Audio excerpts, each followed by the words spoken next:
BNP chairperson ও সাবেক প্রধানমন্ত্রী খালেদা জিয়াকে রাজধানীর শেরেবাংলা নগরে জিয়া উদ্যানে তার স্বামী এবং সাবেক রাষ্ট্রপতি জিয়াউর রহমানের কবরের পাশে দাফন করা হবে বলে জানিয়েছে দলটির স্থায়ী কমিটির সদস্য সালাউদ্দিন আহমদ। মঙ্গলবার ৩০ ডিসেম্বর সকালে গণমাধ্যমকে কথা বলেন তিনি।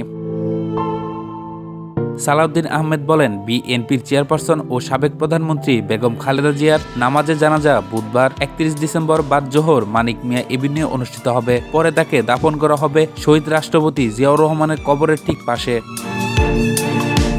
রাজধানীর এবার কেয়ার হাসপাতালে চিকিৎসাধীন অবস্থায় মঙ্গলবার সকাল ৬টায় শেষ নিঃশ্বাস ত্যাগ করেন সাবেক ৩বারের প্রধানমন্ত্রী বেগম খালেদা জিয়া। ইন্না নিল্লাহি অনিল্লাহি রাজিউন। মৃত্যুকালে তার বয়স হয়েছিল ৮০ বছর। এ সময় হাসপাতালে তার বড় ছেলে ও বিএনপির ভারপ্রাপ্ত চেয়ারম্যান তারেক রহমান সহ পরিবারের নিকটাত্মীয়রা উপস্থিত ছিলেন।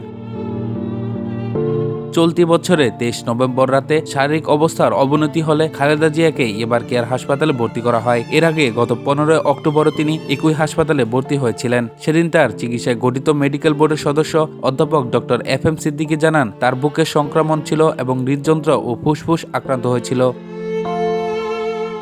২০২৪ সালের জুলাই আগস্টে গণ আন্দোলনের মুখে শেখ হাসিনা সরকারের পতনের পর রাষ্ট্রপতি মোহাম্মদ শাহাবুদ্দিন সংবিধানের ৪৯ অনুচ্ছেদের ক্ষমতা বলে সাবেক প্রধানমন্ত্রী খালেদা জিয়া দণ্ড মওকুফ করেন। সে সময় তিনি এবার কেয়ার হাসপাতালে চিকিৎসাধীন ছিলেন। এরপর উন্নত চিকিৎসার জন্য গত ৮ই জানুয়ারি তিনি লন্ডন যান। ৪ মাস চিকিৎসা শেষে ৬ মে এয়ার অ্যাম্বুলেন্সে দেশে ফেরেন।